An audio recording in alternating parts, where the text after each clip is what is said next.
E aí, pessoal? Tudo bem aí? Tudo bem, Nicolas?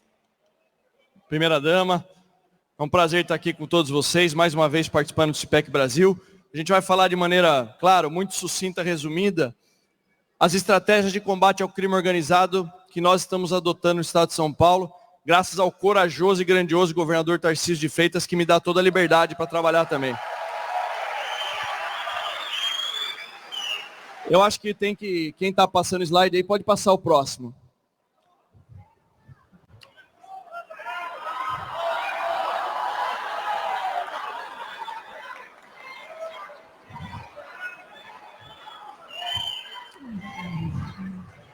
Eu não sei, acho que não está funcionando aqui, hein? Foi. Pessoal, o assunto aqui é muito sério, tá?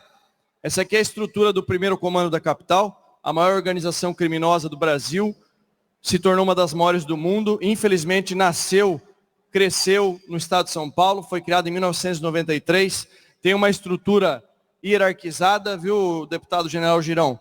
Hierarquizada, tem como líder máximo aquele indivíduo ali de nome Marcola e tem outros tantos líderes que compõem a cúpula do PCC. Desde 2006 eles têm essa estrutura. Olha o tamanho que se tornou o PCC no Brasil e no mundo.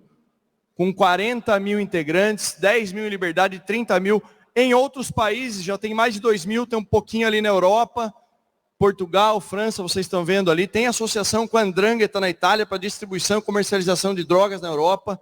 Esse é o tamanho do desafio que o Brasil tem que enfrentar. Desde 2010, mas mais para 2014, 15, eles criaram uma estrutura nos produtores de cocaína. O Brasil não é produtor de cocaína, mas nós somos vizinhos. Paraguai, que é majoritariamente a produção de maconha, Peru, Colômbia e Bolívia, que produzem a cocaína. Essa droga passa pelo Brasil, majoritariamente por 5 estados. Então nós temos um grupo chamado SUMASP, Rio Grande do Sul, Santa Catarina, Paraná, São Paulo e Mato Grosso do Sul, porque 70% do escoamento do mercado ilícito passa por esses estados. Então as polícias se conversam para combater o tráfico de drogas. Aqui é a expansão do plantio de cocaína no mundo e o que ela representa para chegar até o Porto de Santos, que infelizmente, a gente vai falar nos próximos slides aqui, Tríplice Fronteira também é relevante para a gente, por isso que a gente tem uma aliança muito grande com a Polícia do Paraná, do secretário Hudson Teixeira, que faz um grande trabalho lá. A gente precisa se organizar. Isso não vai acontecer, pelo menos nesse atual governo federal, não há nenhum tipo de iniciativa para coordenar e combater o crime organizado, a gente sabe disso. Só que a gente não pode também ficar olhando quieto, nós temos que nos organizar, os estados sérios que querem combater o crime organizado. Uma das estratégias, são 3 o que a gente está fazendo em São Paulo. Primeira delas, busca e captura das principais lideranças do crime organizado. Segunda estratégia, inviabilizar a cadeia logística do crime, especialmente do tráfico de drogas. E a terceira, impedir a lavagem de dinheiro que o crime organizado acaba lucrando com a venda do tráfico e do tráfico internacional de drogas. Dentro dessa estratégia de busca e captura dos principais criminosos, tem alguns exemplos aqui. Esse indivíduo aqui no meio foi preso na operação lá no litoral. Aquele lá, de apelido Príncipe do PCC, era o príncipe, né? Porque ele foi neutralizado pela rota nas operações da Baixada Santista.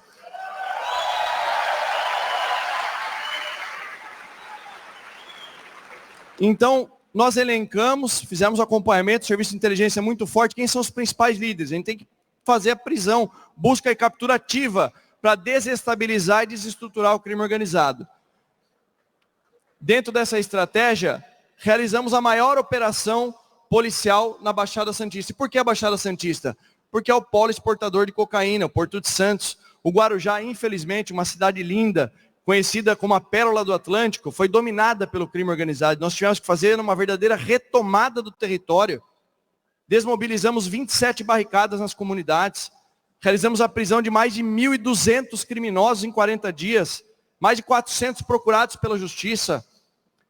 E a nossa querida, ou boa parte, né, da imprensa, taxando tanto eu quanto o governador Tarcísio como um absurdo que estão fazendo, como se só tivesse paz e tranquilidade. Não tem. Esse indivíduo aqui era o líder do PCC na região da Baixada Santista toda. Já foi preso por tráfico 3 vezes, roubo, sequestro, cárcere privado e homicídio de um policial no passado. E aí, na tentativa também de realizar a prisão dele. Infelizmente, ele optou por atirar nos policiais da rota e foi mais um neutralizado.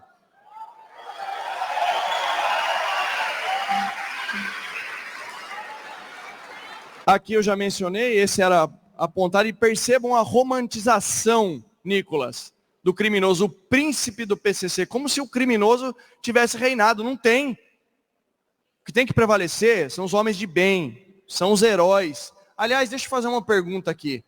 Entre nós aqui na plateia, se tiver algum policial civil, policial militar, bombeiro, levante, por favor. Os policiais aqui.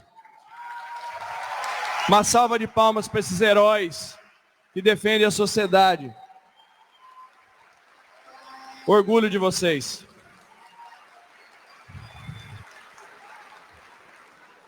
Foi mais um que vários antecedentes criminais na tentativa. E olha o armamento que o indivíduo estava, com um fuzil 762, pistola, .45. Esse é o tamanho do enfrentamento. Esse daqui é um... Desculpa o linguajar informal, estou entre amigos, eu vou falar de maneira não tão técnica. Isso é um escracho. Um indivíduo como esse aqui, que já atirou em policial, que matou um sargento da Polícia Militar de São Paulo em 2012, foragido da justiça. Espero conseguir passar um vídeo adiante que mostra ele numa comunidade com um fuzil, cantando um funk, enaltecendo o crime organizado. Vamos ver se vai passar aqui. Não sei como é que faz para dar o play, será que é aqui? Vamos voltar aqui, peraí. Vê se vocês conseguem dar o play.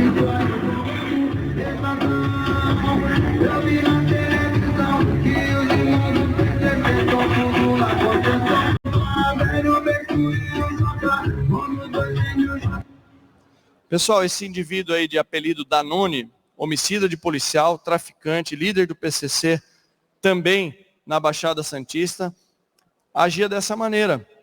E quem é sério, está na política e não fica revoltado com isso daqui, está errado. E quem é policial, como eu sou, eu estou deputado, estou secretário, mas meu sangue é de polícia que corre na veia. Ver um negócio desse aqui, acho um absurdo. Nós fizemos uma operação com os caveiras lá, os comandos de operações especiais, para tentar capturá-lo. Ele mais 2 indivíduos procurados pela justiça, também atiraram nos policiais e foram neutralizados os 3.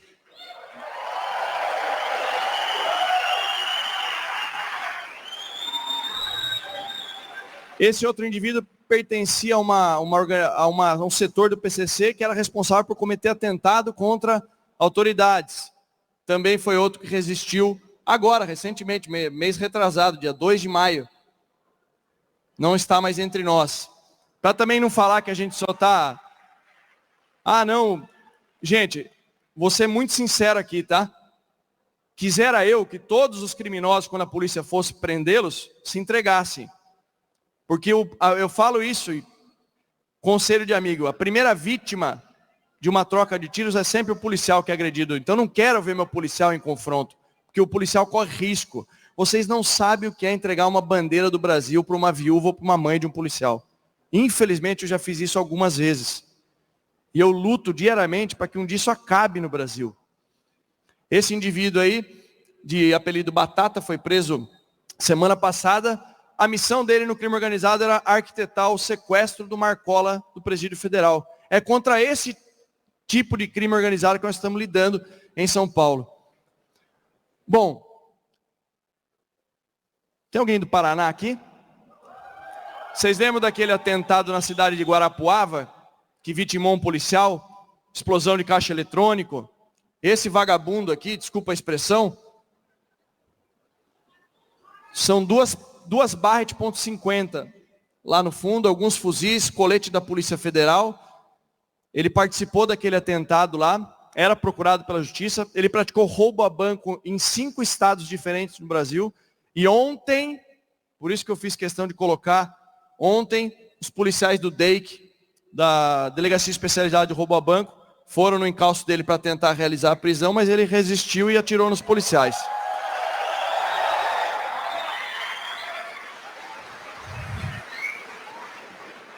Essa operação aqui foi em conjunto com o GAECO, que é o Ministério Público. Criminosos do PCC arquitetavam sequestrar os filhos do senador Sérgio Moro, para, em troca, pedir a liberdade do Marcola. Foram esses daqui. Esses dois morreram no presídio a mando do PCC, inclusive. Bom, aqui algumas operações que está fazendo, mas eu vou correr, porque senão depois o Sérgio briga comigo por causa do tempo. Mas dentro da nossa estratégia, muitas operações de saturação, em especial na área central. Aqui é o que eu falei para vocês. A segunda estratégia. Primeiro, busca e captura das principais lideranças. Segunda, impedir e inviabilizar a cadeia logística. Porque os nossos estados, o Brasil de forma geral, é muito bem desenvolvido. Estrutura aeroportuária, rodoviária, o crime organizado se vale disso para fazer o escoamento da droga. E o Porto de Santos, apontado aqui embaixo, ó, é o segundo maior exportador de cocaína do mundo, só perdendo para o Porto de Guayaquil, lá no Equador. E a gente vê o que está acontecendo com o Equador. A gente não pode deixar. E uma estratégia é evitar que a droga chegue até o porto para ser distribuída para a Europa e outros países. Terceiro ponto, impedir a lavagem de dinheiro do crime organizado. Aquela operação foram 50 carros de luxo, Ferrari, Maserati, mais de 50 milhões de reais de dinheiro. Essa criminosa aqui, de nome Karen, apelido Japa, foi presa no transcorrer das operações da Baixada Santista. 1 milhão de reais de dinheiro, 50 mil dólares, mas o mais interessante, os apontamentos apreendidos com ela apontaram mais de 4 bilhões de reais de lavagem de dinheiro do tráfico internacional de drogas. Gente, é muito dinheiro. É daí que vem a corrupção, é do crime organizado, em todos os setores. Infelizmente. E a gente tem que usar estratégia.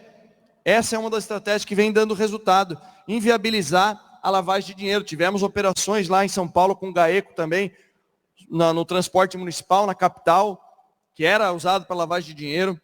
Os hotéis na região da Cracolândia, eu acho que até estão aqui, ó, Operação Fim da Linha, que é do transporte municipal, e a operação dos hotéis na região da Cracolândia. O PCC tinha 78 hospedarias, eles usavam o hotel para guardar droga, para fornecer espaço para o usuário e com a conta CNPJ para fazer a lavagem do dinheiro. A gente só vai combater com estratégia, com inteligência, com investigação, e é isso que a gente tem feito lá. O resultado é que é um... Obrigado, gente. Aqui, em homenagem ao meu amigo deputado, por que eu coloquei isso daqui? Fevereiro de 23, eu e o governador Tarcísio tínhamos 1 mês e 15 dias de governo. O FNL, que é uma dissidência do MST, promoveu um chamado Carnaval Vermelho. Invadiram 19 propriedades no nosso estado, lá no Pontal do Paranapanema, região de Presidente Prudente. E eu falei para o governador, com estratégia, com calma, a gente vai identificar os criminosos que estão fazendo isso e vamos colocar eles na cadeia. As 19 ocupações, invasões foram desmobilizadas, conseguimos comprovar no inquérito que os criminosos estavam exigindo milhões de reais dos proprietários dos fazendeiros para saírem das fazendas ou para deixar que eles realizassem a colheita das fazendas produtivas. E mais do que isso, conseguimos, depois de 30 anos, colocar esse criminoso chamado Zé Rainha na cadeia.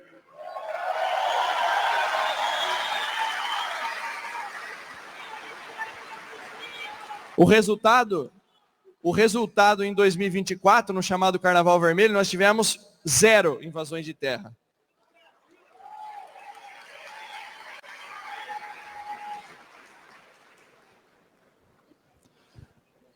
Já deu spoiler antes, né? Nós não tivemos nenhuma invasão, graças a Deus e graças aos policiais. Gente, ó, agora aqui eu já estou caminhando para o final da minha fala. A gente precisa atuar em outro cenário e graças a Deus deu certo a estratégia. Agradeço ao general Girão, deputado Nicolas Ferreira, deputado Eduardo Bolsonaro, ao Ricardo Salles, todos os parlamentares conservadores, porque eu fiquei quase 6 anos para conseguir aprovar uma lei que instituiu, isso é lei. Nós aprovamos na Câmara em agosto de 22, o Senado ficou um pouco adormecido, né? Infelizmente, aconteceu uma tragédia em Minas Gerais, a morte do sargento Roger Dias, por um criminoso que estava usufruindo da saída temporária, e a lei 14.843 leva o nome desse herói, chamado sargento Roger Dias. O Senado alterou, voltou para a Câmara, eu estava como secretário, pedi para o governador, deixa eu voltar para relatar novamente, não cair na mão de outra pessoa que não vá levar à frente. Aprovamos na Câmara, quando a gente achou que estava resolvido, o indivíduo que está lá no Palácio do Planalto vetou o projeto. Aí, com a luta desses deputados que eu falei, a gente conseguiu derrubar o veto e hoje o fim da saída temporária de preso é uma realidade.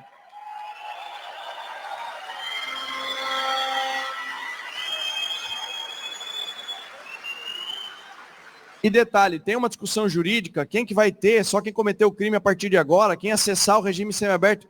Gente, é claro que o ideal seria que a partir de agora todos, mas dos males o menor, já é uma realidade. A gente precisa atuar aqui, ó, na reforma do sistema de justiça criminal, nesse campo político. O custo do crime, o crime é uma atividade econômica como outra qualquer, quem escreveu isso foi Gary Stanley Becker, economista norte-americano, ganhou Nobel em 92 com essa obra. Nos países desenvolvidos e que aplicam a tolerância zero, a gente não pode ter, gente, audiência de custódia, visita íntima, auxílio reclusão, saída temporária e progressão de regime. Isso não existe. Não tem. O nosso sistema prisional é uma porta giratória, infelizmente é uma realidade. Por isso que a gente tem que brigar para aumentar o custo do crime, porque o criminoso só tem medo disso aqui, ó, ser preso. Da lei ele não tem medo nenhum, que depois que ele é preso, ele tem uma série de benefícios. É contra isso que nós, conservadores, temos que lutar diariamente, para mudar a lei, a reforma do sistema de justiça criminal. É o que o El Salvador fez, alterou a legislação, aplicou uma nova conduta para os criminosos e o resultado está aí. Aqui são alguns resultados parciais da nossa gestão, né? 271.443 indivíduos presos. É muita coisa.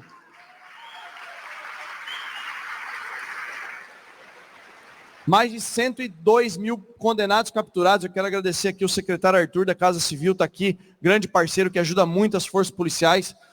Dentro da nossa estratégia, olha aqui, inviabilizar a cadeia logística do tráfico, 335 toneladas de drogas, veículos recuperados. Aqui foi a maior apreensão, acho que foram 12 toneladas de droga numa única ocorrência. Fuzis apreendidos, quase 18 mil armas de fogo. Detalhe, armas ilegais, não eram armas legais apreendidas. O aumento da produtividade, como eu falei, asfixia financeira do crime organizado, prejuízo de mais de 1,5 bilhão de reais só com as apreensões de droga.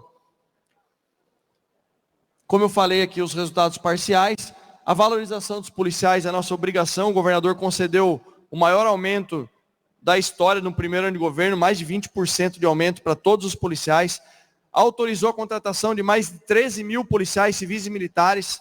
Então nós estamos aumentando o efetivo, melhorando o salário, se Deus quiser, melhorando o plano de carreira. O resultado é o óbvio, a melhoria da segurança pública, a população mais protegida. Enfim, meus amigos, cumprindo rigorosamente o tempo que me foi concedido, a gente precisa... Aqui é o desafio, né, o tamanho, mas são detalhes mais técnicos, que a gente conseguiu aumentar efetivo, investir em tecnologia, enfim. Maior produtividade policial, redução abrupta dos indicadores criminais. E todo mundo nos acusa, né? Aliás, eu e o governador Tarcísio fomos denunciados na Corte Interamericana de Direitos Humanos por conta das operações da Baixada Santista. E nos acusam que, olha, aumentou a letalidade policial. Primeiro que não existe letalidade policial, o nome técnico é letalidade criminal. Só que eles não falam que foi a maior redução de homicídio da história do estado de São Paulo ano passado, 2023. Porque quando você tem uma polícia forte, atuando, prendendo criminoso, automaticamente o indicador criminal vai reduzir.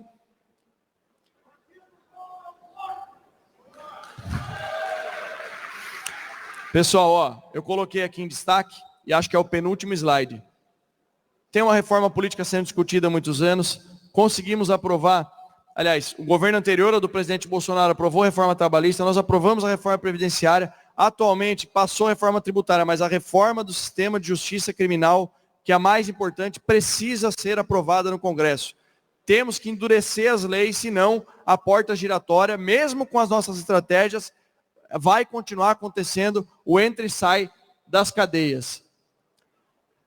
O negócio está tão bom que até o pessoal da Folha está elogiando o trabalho das polícias em São Paulo. Pra vocês verem como está. Aqui são algumas matérias que vêm saindo constantemente, graças a Deus. E a gente tem muito orgulho de poder estar ombreado com o nosso governador Tarcísio, com o secretário Arthur, que está aqui presente. E o recado que eu deixo é esse aqui, ó. Para quem acha que a gente já fez muita coisa, muito pelo contrário, a gente está apenas começando. Que Deus abençoe a todos vocês e contem conosco. Obrigado.